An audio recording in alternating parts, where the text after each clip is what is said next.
ମଧ୍ୟାହ୍ନ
ଘରେ କେଉଁ ରଙ୍ଗ ଆସିବ?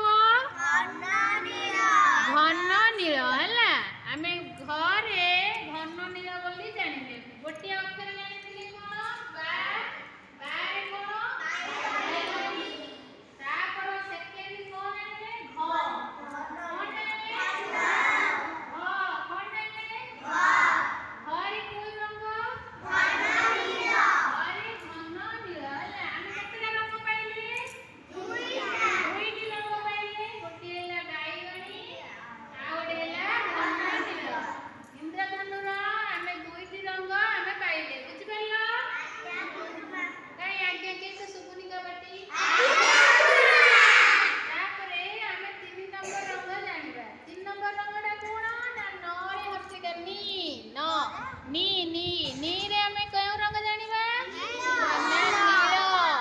ଆମେ ନି ରେ ନୀଳ ବୋଲି ଜାଣିଲେ ହେଲା। ଆମେ କେତୋଟି ରଙ୍ଗ ପାଇଲେ? 3ଟି। ହାତ ଦେଖ। 3ଟି ରଙ୍ଗ ଆମେ ପାଇଲେ। ଗୋଟିଏ ପାଇଲେ କଣ? ବାଇଗଣୀ।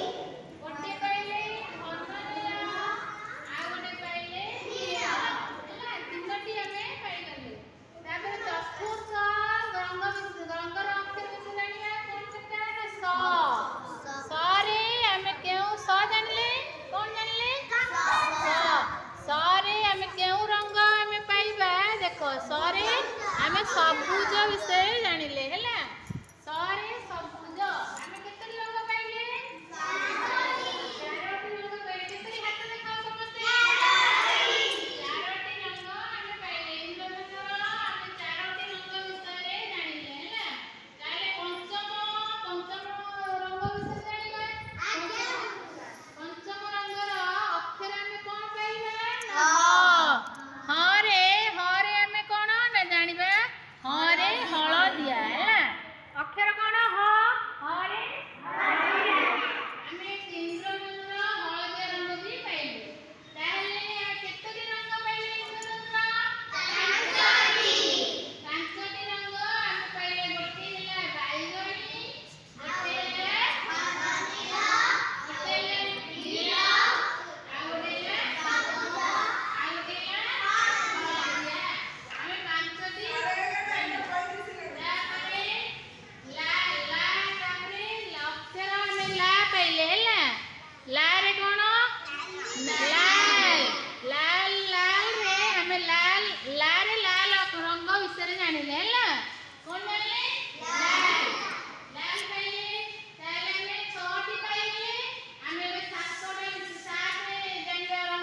ରଙ୍ଗ କ'ଣ ନା ନାରେ